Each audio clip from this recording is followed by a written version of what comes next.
Thank you. So thank you for joining us in this session. I'm really delighted to be here with the panel of experts on hydrogen and mining. I'd like to start the session with asking everyone to please introduce themselves to the audience. Can we start with Rob? Thanks, Amy. Rob Harvey, Hydrogenics, Director of Energy Infrastructure. Hydrogenics is a clean tech hydrogen company. We make fuel cell power modules for heavy-duty mobility, buses, trucks, trains, and mining equipment.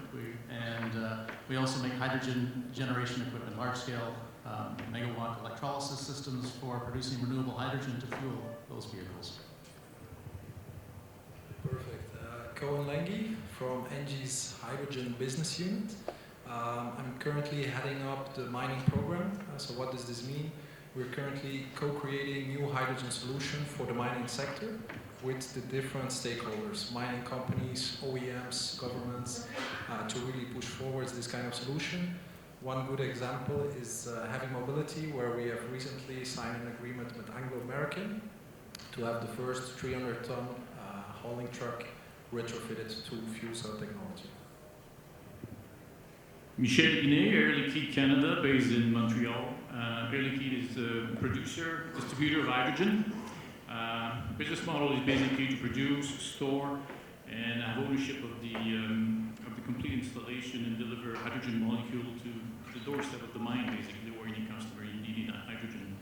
I'm responsible for market development and work closely with customers on applications, how to use the gas, effectively in their process, hydrogen or air gases. We're also the air gases, and carbon dioxide and helium, and make sure they use it safely and follow the safety standard, NFPA safety standard, and also the Canadian hydrogen standard.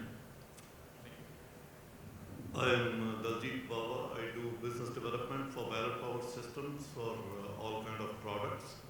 Ballard, as you know, is a world leader in the proton exchange membrane fuel cells. Our technology is applied across the spectrum of fuel cell vehicles, starting from smaller units like forklifts, heading right up to the planes, the trains, and everything. As far as mining is concerned, we do have a project with Anglo where we are supplying megawatt power scale fuel cells, as well as in China with Weichai, we are developing a 200-ton truck with our fuel cell technology. Thank you for being here, and thank you for listening to us. Great, thank you. So here's some questions that we're going to start with, and I want to start with a question. What do you think are the best near-term opportunities for hydrogen in the mining sector?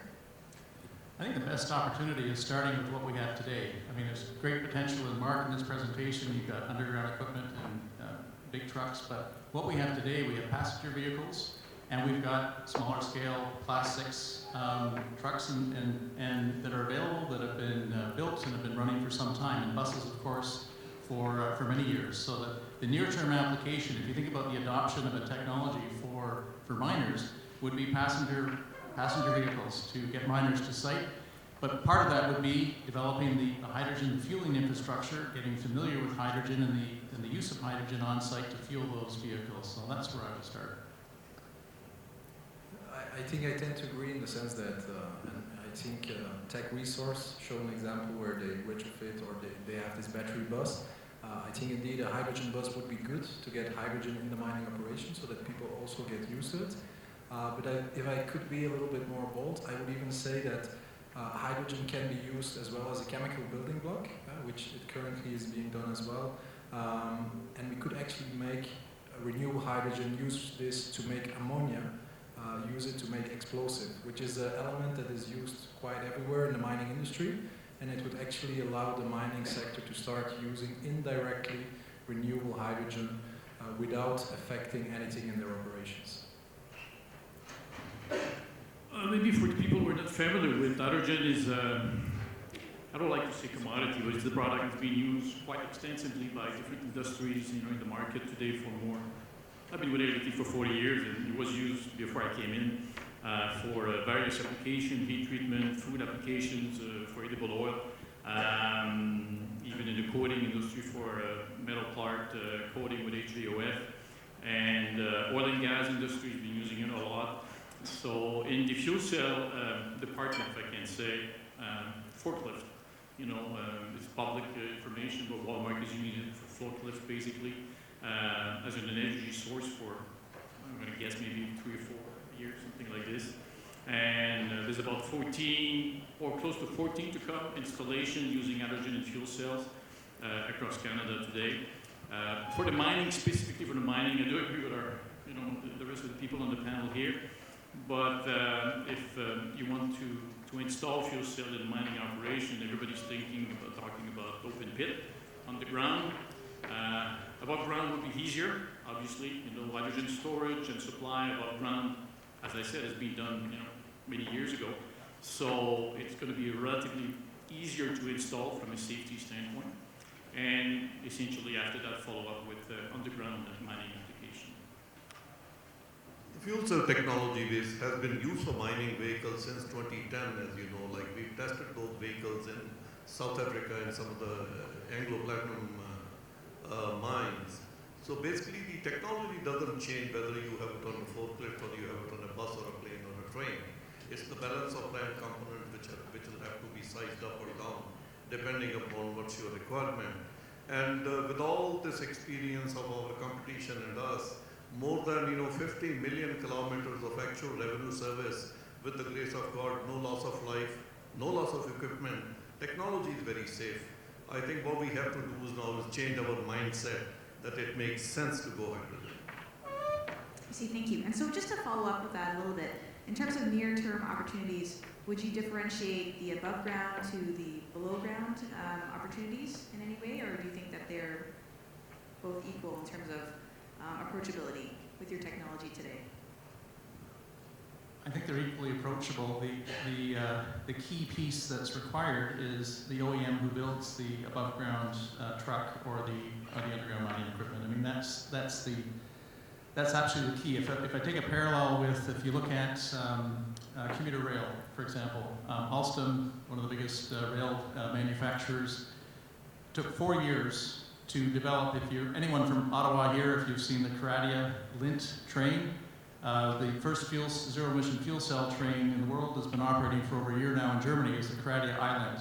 And Alstom, they used Hydrogenics fuel cell power modules, integrated the fuel cell engine, if you like, the hydrogen storage and the battery in a fully integrated unit on an existing platform, but only the OEM could do it. If you had another company, let's invent a train and start from scratch, it would be impossible. So you need the commitment of an OEM, whether it's above ground or mining equipment, to really take the lead and step up and say, this is real, we want to serve our customers, the customers are looking for this, but that's the missing piece.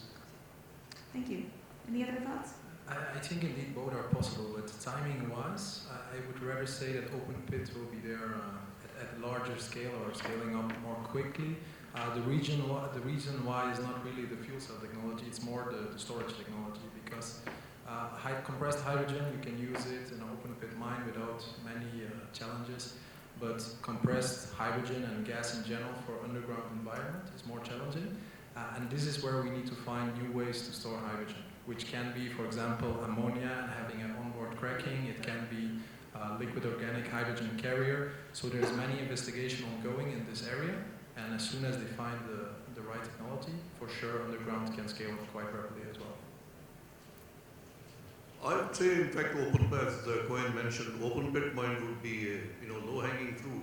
But as compared to today, you're operating diesel trucks inside the mines, using so much of power to remove all those exhausts.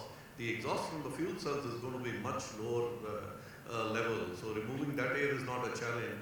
And also, in case there is a leakage or something for hydrogen, there are safeguards in place that the leakage will stop by itself by way of all the excess flow valves, etc. So it's not an issue even with the closed mines, but certainly a good point to start with open pit. Just one comment, about underground. Underground, above ground, whichever. If one of the two happen, it's a good news. I think the important thing is to have good communication between the user, the mine people, the one who operate on the ground, and the management and the suppliers, basically, and the OEM suppliers, to make sure that all the safety aspect of such an installation is being managed correctly. I hear different things, when you talk to people in mining about underground incidents that can happen with trucks and what else, or walls or ceiling falling. So let's communicate, let's talk to each other and make sure there's a plan, in case something like that happens. And let's make sure we have done the proper tests, to make sure it's a safe. It's hydrogen, we know that, it's combustible. So you want to avoid any situation which is unsafe for anyone. And but it's doable. Technology is there, and there's a series of tests that have been carried out by Canada, which are really encouraging. So they just pursue this, onto that path. Just want to add one point here actually about the induction of technology in general. I don't know how many of us will remember that when the automobiles were used on the roads, there used to be a man on a horse about half a mile ahead. Hey, get off the road, automobiles are coming. So today, automobile is, a part of life, we can't live without it. Anytime you introduce new technology, the challenges would be there, but enough safeguards are in place, to overcome all that. Thank you. So in terms of low-hanging fruits and safeguards, can you comment on what are the key challenges or barriers to seeing hydrogen implemented in mining? I think Mark in his presentation covered off a lot of these. Really the barriers, if you look at, if you talk to miners, obviously it's mission critical application. You can't go down, you look at the adoption of renewable energy in hybrid networks. You've still got the diesel, the diesel backup. You've got, if the wind doesn't blow or the sun doesn't shine or there's some failure, there's still the redundancy of having the diesel gensets. And when I think about the adoption of fuel cell vehicles for the mining, in the back of their mind, and it's the mission critical aspects, and that's the risk we're taking. So I think you're taking it in staged. I mentioned the OEM. You absolutely need an OEM behind developing, who's got the truck, who's got the underground vehicle to be leading the charge in terms of integrating the fuel cell electric package on there, and recognize that as you're adopting this technology, you wouldn't be doing it all at once. You're introducing these vehicles into a fleet, much like a city bus operator that's introducing electric vehicles, battery electric vehicles. They don't do a wholesale swap. So it would be making sure from a mining operator standpoint that it's meeting that sort of that gut check test, and you integrate these over time as you would with city buses and other applications. Thank you. I would actually say regulation or norms, like we've seen as well in the presentation from Mark. To take an example, I'm currently based in Chile. We've been working with the government quite some time to launch hydrogen for heavy mobility.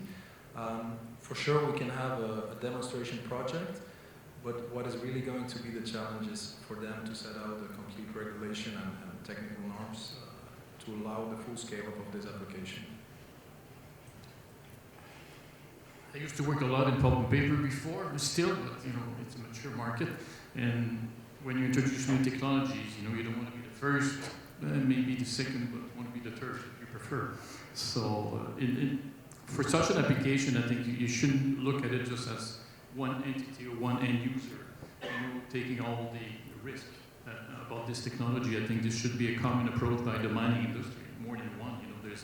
I'm sure there's interest by different mining industry, and you should look at this as a whole. There's a safety aspect about it, which we just discussed, but from if I can say financial risk, equipment modification that you need to do, piping if you need to bring hydrogen down, in the underground.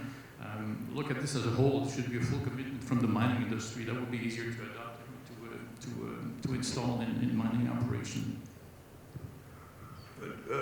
One of the limitations, of course, would be the hydrogen storage on the truck, because we need to find a novel way of carrying hydrogen. Carrying hydrogen at high pressure, like 700 bar and all that, doesn't make sense in the long run.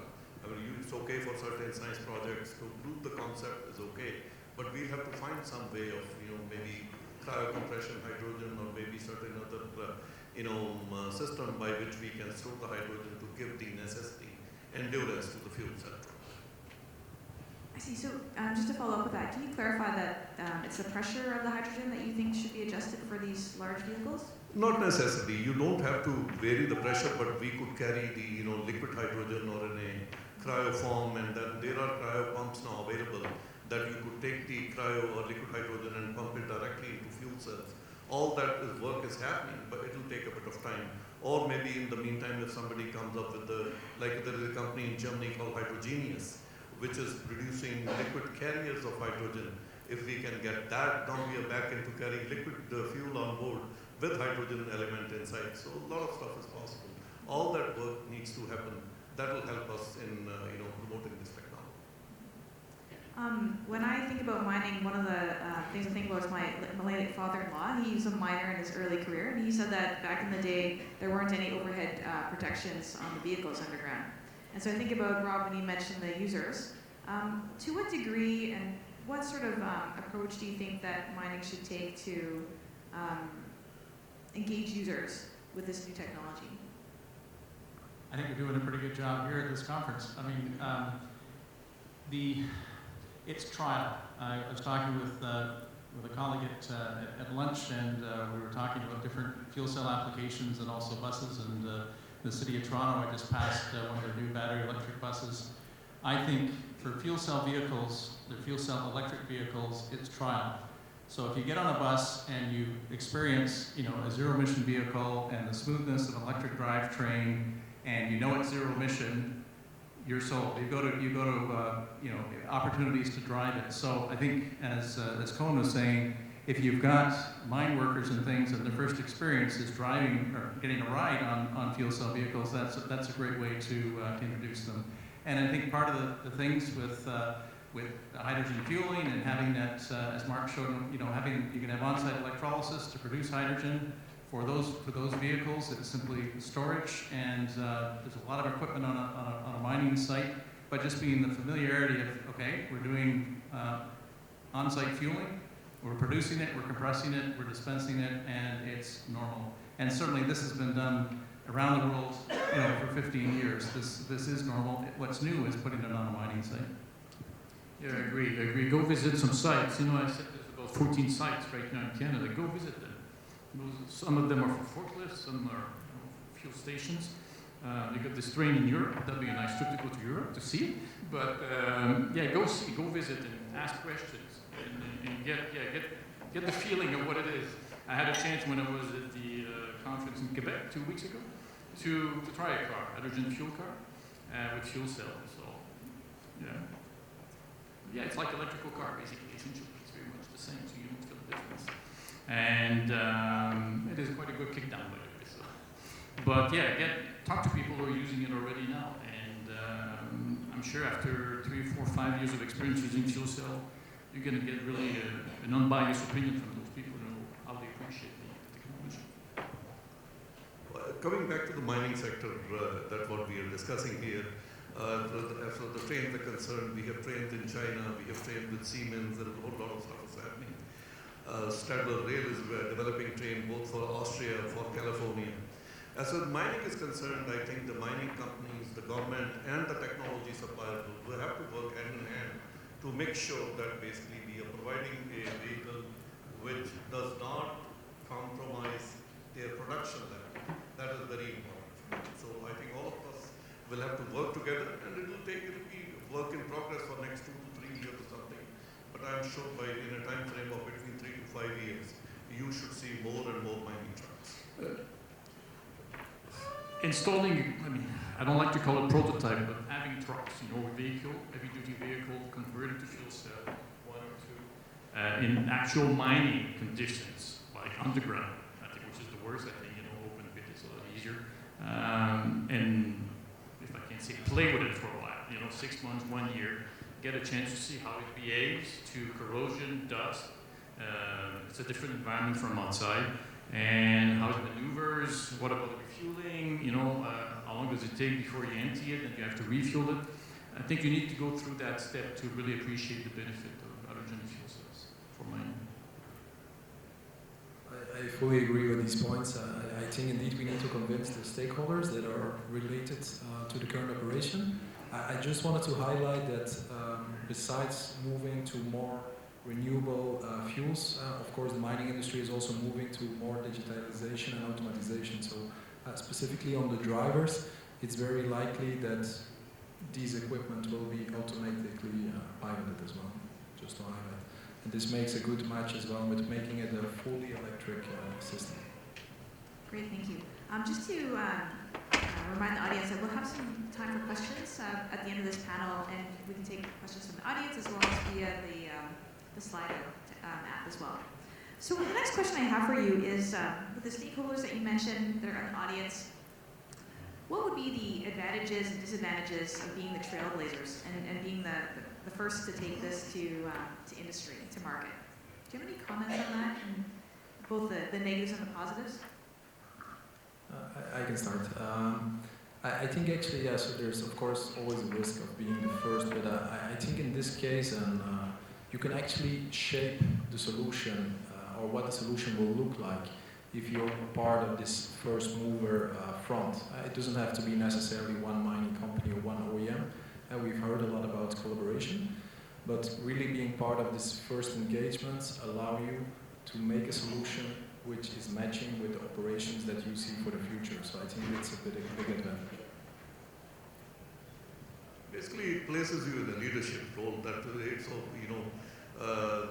that's the advantage, that you're a leader in adopting this technology. Beyond that, I don't foresee any, because it will give you the benefits that in any case it will give you the second or the third adopter. So certainly, like Anglo today is spoken about in all the conferences, and this conference is great. In fact, a lot of information around the renewables and this, and very helpful.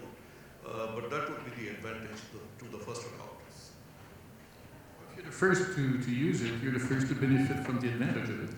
And in terms of fuel economy and ventilation and the NOx emission and diesel particulates. Negative aspect of it is you're going to get everyone to call you and to go visit your site. So that may be the drawback about it. But yeah, that's all I can say about it. I think I would agree with those comments. I think the negative, you're saying that the risk and the unspoken thing, well, if we're first and it's not as successful, that's we've paid the price, and sort of others will follow and benefit. Certainly, is there the next person, the second in line? It should be cheaper. It will improve. Just give an example. I mean, with Hydrogenics and Enbridge developed the first large-scale multi-megawatts indoor PEM electrolyzer plant. It's a Markham Energy Storage Facility, and I can tell you from experience, being the first in developing that, it certainly cost us a lot more than it's costing our subsequent customers to do the same thing. But the learnings that we've had in terms of day-to-day operations and seeing the operation parameters of the plant, the experience of that has been invaluable to us Hydrogenics as the manufacturer, and to Enbridge in terms of the operating knowledge of what it takes to run a power-to-gas plant and some of the features of that. So that's something that won't obviously transfer to the next customers. They have the benefits of the improvements in the technology, and that's certainly, if you're second or third, you certainly have that. But some of the learnings and the operations and the insights you get from that, you can only get by being one of the first adopters. So if I can flip the question a little bit, are there disadvantages of being the last to adopt this? If you want, there's certainly many benefits. We see this in terms of emissions, air quality, especially underground, fuel economy, I think overall environmental benefits. What about being the last to adopt? I mean, if you wanted to sort of see how things go and then be the last company to sign up, are there disadvantages that you might prevent people from waiting? I think that's been covered earlier. A lot of excellent speakers. I've learned a lot about the mining sector, and the comment that seemed to be repeated was social license, and that it's almost at mining companies' peril in this day and age, in this more stringent regulatory environment. If you're the last adopter, you may certainly, it's not just PR, it's in terms of social license and pushback you may get from regulators to be concerned about. And I would even add to this other stakeholders like investors, actually the people that work within the company. I think it's really good buy-in to not be the last mover on this kind of topics.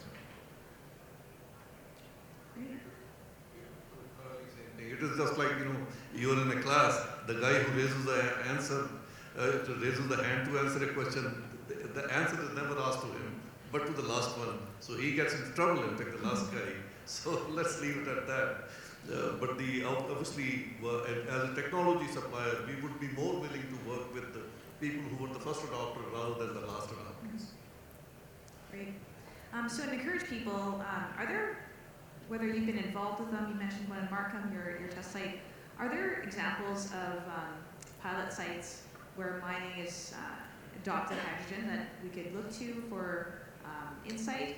Or are there sites that you think would be ideal first test pilot sites? I think today there are already some sites. I think the Raglan mine is a very interesting case. I know Anglo American as well in South Africa, they already did some pilots with fuel cells. For sure, next year, everybody be very attentive that the truck will be coming. So this will be a very, very interesting moment for the entire mining sector, I believe. And I'm sure that many others will follow. We put coincidence, yeah. I don't know of any other mine site aside from Raglan. You're right. That's the only one I know about. The other ones are forklift, which is obviously not a mine site, but it's the same principle. It's a fuel cell. It's a smaller size fuel cell. I'm not an expert in mechanic, but I guess the system is very similar. So I guess that's a good reference point. Great, thank you. So in terms of moving forward, do you suggest when we would be possible for large-scale deployment in mining? I think, Rob, you mentioned that we can look to today for near term, but in terms of large scale, is there a difference in timeline for that? Scale adoption, I think I agree with the earlier comment. In terms of moving beyond trial, we're looking at 3 to 5 years. I think you need the equipment, you need rollouts and initial demonstrations of the equipment, and then scaling up. You look at a parallel. I mentioned city buses. City buses were certainly at the early commercialization stage. Some of the demonstrations go back to the Vancouver Olympics, for example. So it took some time for that. But I think if there's a push, I look at Alstom as the example again. 4 years, a major OEM committed to doing it, having a commercial product in passenger service in 4 years. So I don't see. If you've got that sort of commitment, it could happen very quickly. So 3 to 5 years. Thank you. Any other comments? Yes, I think indeed for mobility, having mobility, you need this time to evolve from the first product to a large scale. But if we speak about large scale hydrogen deployment dedicated for the mining segment, I just want to highlight again that heavy mobility is only one of the applications that is out there. You can actually, as I said before, use hydrogen to produce any chemicals or explosives that you're currently using in the mine, like ammonia, hydrogen peroxide. And this can go to large scale already today if you want to. Hydrogen is a gas. It can be blended with gas, with methane gas, sorry. So you can already start doing quite some things with hydrogen without changing anything in your current operations. So really the heavy mobility is the one that could potentially change something and will take some more time, but all the rest can already happen starting from today. Yeah, I agree with Rob. If you look at what you need for a full-scale mining application, you need obviously an hydrogen supply system, whether it's on-site or liquid. Those are not on the shelf. They need to be built, and they need some time. They're going to need months to order the tank, cryogenic pump. If you're going to use cryogenic pump to pressurize the liquid hydrogen, vaporize it, you need buffer tubes, high pressure. They're months delivery. So 6 months, 8 months overall by the time you get everything installed. And then on the OEM side, you need to modify your machines, your vehicles. And I'm not familiar with delivery on those, but I guess they're on a similar, they're not going to be available in 4 weeks. So we're talking months here. So there's at least a year and a half before you can install something before you say go. And that's aside from any further testing that Canon is doing from a safety standpoint. So yeah, I tend to agree with the 3-4 years that Rob is talking about, before you can see something full scale. Hopefully it can go faster, right? We're already on our side, there's no problem. But ultimately, it is the economics that will decide that, right? If the mining companies see, okay, there is a value in us adopting hydrogen, because now we don't have to haul the CNG, we don't have to haul the diesel because it's so expensive. One. Second thing is that what was mentioned in one of the discussion point today is when new mines are being developed, since there is no infrastructure there either way, why not to create the one which is going to be the norm in future? So that would be the other option, that we develop right from beginning the hydrogen infrastructure instead of going CNG and then converting over to the hydrogen side. Thank you. So to clarify for all of us, if a company were to want to start today, is it they should wait 3 years, or should they start partnering with you now, and it might take a year or two to flesh out the details of implementing on site? They should start now. I think it's important because indeed, as for building an electrolyzer, it takes some time, but we should start today to think together about how do we want to structure this new kind of solution. And this we already have to move now if we want to reach the targets that all of the mining companies have within their roadmaps. If not, it will probably be too late to reach these targets. I think we need to start with a number of geographic locations right now, like we're picking up South Africa, China. Maybe we need to think of a couple of sites in Australia, Brazil, the other locations like that. But the time frame wise, I would say we are somewhere between 3 to 5 years where you will see a better adoption of the fuel cell mining trucks. For interested minds, are there any opportunities for collaboration to approach this new technology? Well, we've done projects in collaboration with customers. Well, it's pretty standard for us. Somebody comes in with a new technology, they like to implement it, the gas on one side and the equipment on the other side. We are always open, to sit down with customer, look at the project, the financial risk, technical risk, and put a plan together. But then there's not only us, there's a supply, there's the end user, there's going to be in this case an OEM, for example, and the door is always open. It's just a matter of analyzing the number, the risk, and see what boils down. And if above that you got the support of government support, for example, like Canada for decarbonizing the mining industry, that's going to be also very helpful in minimizing the risk for everyone. So from our side, we're fully open, all the time. Same from our side, actually, we specially created this program, the mining program, to open and to have a not completely open platform, of course, but to have a platform of collaboration between the different stakeholders. This is similar to what we are doing with Anglo American on this first project. We have another project in Chile, with INAX, where we're working on the explosive side that I mentioned before. Besides this, you have several opportunities within government funding, like Corfo in Chile, who's actually currently funding 2 projects to introduce hydrogen in the mining sector. You have CanMed, who's pushing for this as well. Western Australian government, they have launched a green hydrogen fund as well. So there's many opportunities where mining companies and the technology providers, governments can work together on this. It will have to be a collaboration between the government agencies, the industry, as well as the users in the end, because of the variety of technology that will need to cover up the spectrum of the mining vehicles. So a collaborative approach would be great. Thank you. So I'm looking to Adrian, if she doesn't mind. Maybe now I open the questions for the audience. Maybe while you think of some questions you might have in the audience, I can go to the first question on Slido, which is, what is the advantage of hydrogen vehicles over battery-powered vehicles? That's a softball, thank you. No. If you look at it, it doesn't matter. Trucks, trains, mining vehicles, the performance of a fuel cell electric vehicle in terms of performance, in terms of range, in terms of weight, in terms of refueling time is the same as a conventional diesel vehicle.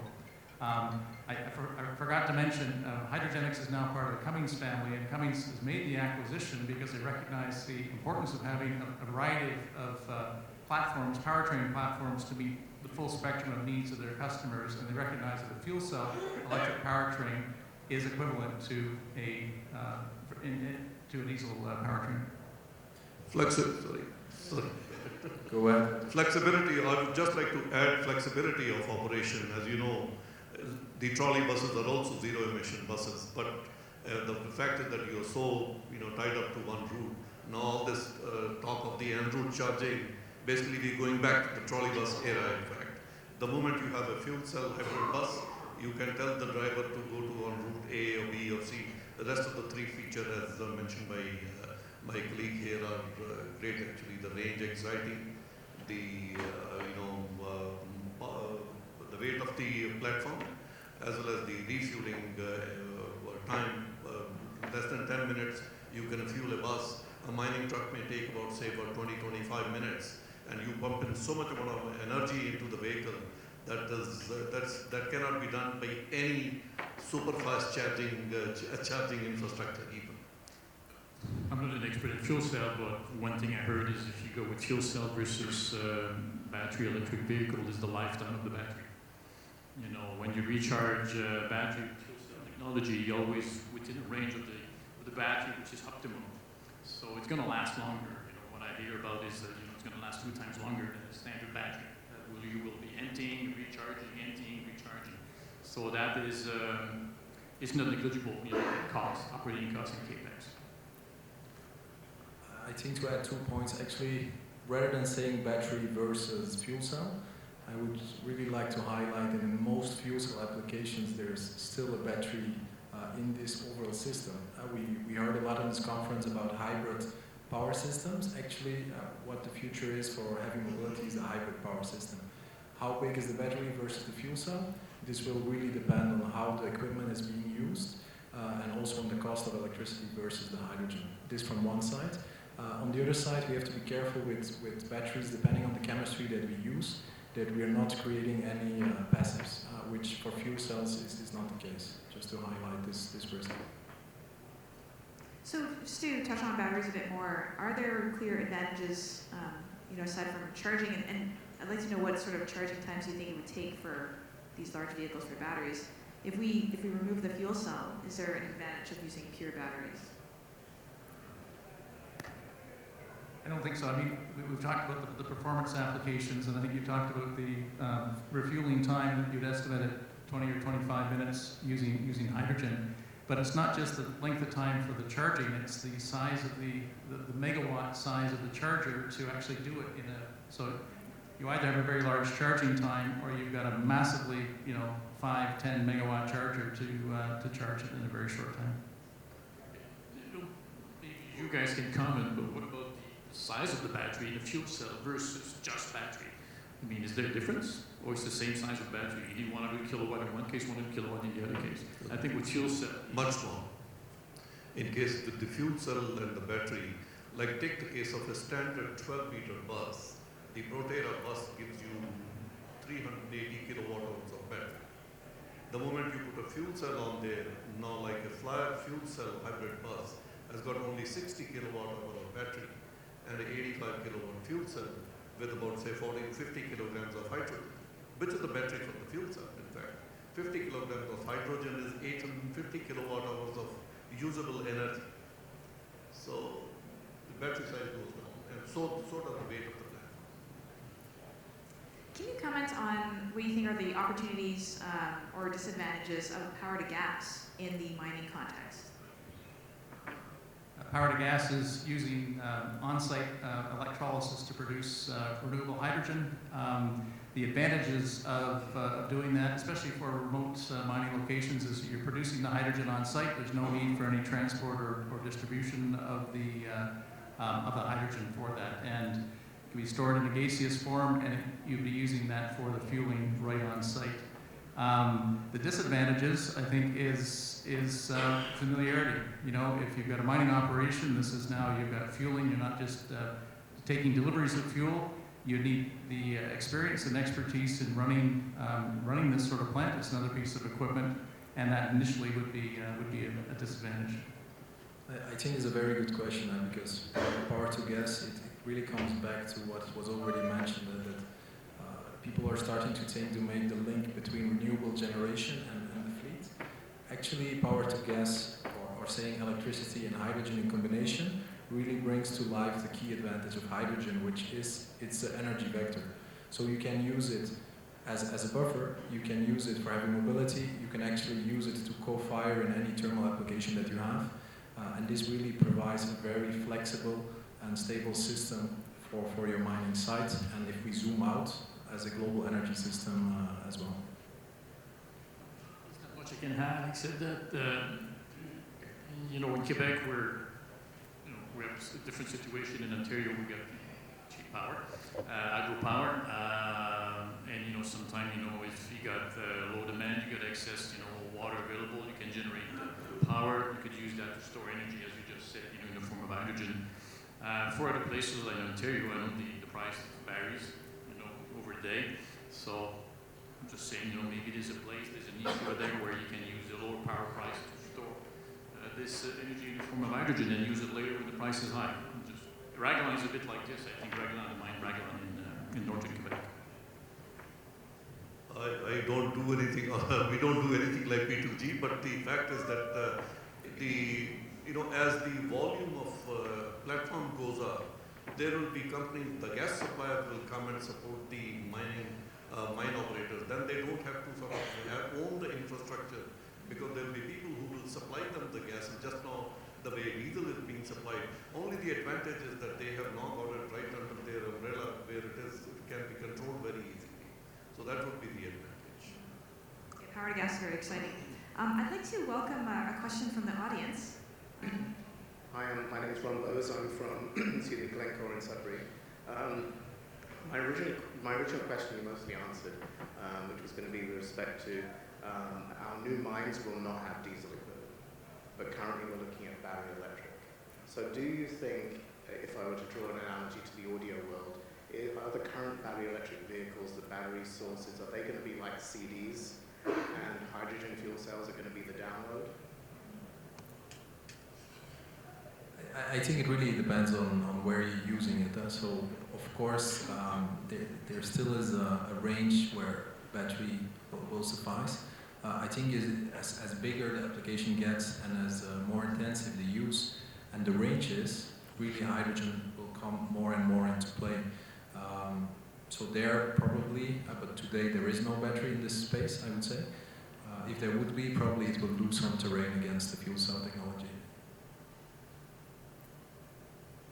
Just to add to that, I think one of the applications that's unique in the mining, certainly the open pit mining, is the inclines that you look at, the very steep inclines. The parallel with battery electric vehicles, if you're using a battery electric vehicle to commute to work and take your kids to soccer and you can charge at home, it's a very good solution. The larger the vehicle, the bigger the payload, the bigger the advantage of fuel cell vehicles. In the mining space, the ability to deal with those very steep inclines and having the power and distance of a fuel cell electric vehicle, there's an advantage there over battery electric vehicles as well. The other thing is the hours of operation. If you were to, let us say, take a school bus, deliver the students have gone to school, come back, you can park the bus, that's fine. But the mining trucks are operating 24/7, or like the drayage trucks at ports are operating 24/7. That time you cannot afford to have time enough to go and charge unless you increase your assets for the fleet. So that's where the advantage comes. Just to follow up on that question with a Slido question, can you comment on the performance itself of the fuel cell versus the battery? So battery, my understanding from batteries is, there's no steady state when it comes to battery operation. And I'm wondering if that plays a role in mining operation. I think we could use an example from, if we take the forklift application. So forklifts, actually, many of them, they were already electric. And we all know that Walmart and Amazon, they've made the move to fuel cells. One, for the recharging time, but another problem with batteries is that as they discharge, you have a voltage variation and you can have problems with power output. Of course, this could be resolved, but this is one of the differences that I would highlight on this topic. Are there any other questions from the audience? It's a bit bright up here, so in case I can't see. Okay. Okay, perfect. Thank you, Adrian. So one more question. What price would be required in comparison to diesel, I think, for this to be feasible on site. So I think the question from the audience is saying cost per liter of diesel, for example, in comparison. At $1 per liter? I think you mean like cost $1 per kilogram of hydrogen? I think so for, If it is $1, I would say like, I don't know, $4 to $6 per kilogram of hydrogen. But I would really like to highlight that comparing on a fuel basis is not the right metric, because you really have to look at a TCO basis, so a total cost of ownership. Hydrogen brings with it so many other advantages that is not only the fuel. So the projection for hydrogen is that it will be a lot cheaper than diesel over time. But on top of this, if we take the example of the big mining haul truck, fuel cells is a modular system. So if you have one fuel cell stack that breaks down, the truck will still be able to drive. If you have to fix it, you just swap it out and put another one in. If you have this big diesel gen set that break down, you have to trail the truck back to the workshop. So this results in higher productivity for the fuel cell application. So you really need to compare at a TCO level for these kind of applications. Yeah, you need to consider all the costs involved. You know, if you switch to fuel cells, or even when you switch to battery, you know, you have to look at the impact on ventilation. Ventilation costs a lot of money for mining operation on the ground. Maintenance costs on the engine, electrical versus diesel, which is not negligible. And sure, product costs, hydrogen, for example, whether it's generated on site or trucked in as liquid. So yeah, you have to factor everything in, and carbon footprint. You know, we're talking carbon, so I mean, there must be some incentive from a carbon footprint standpoint.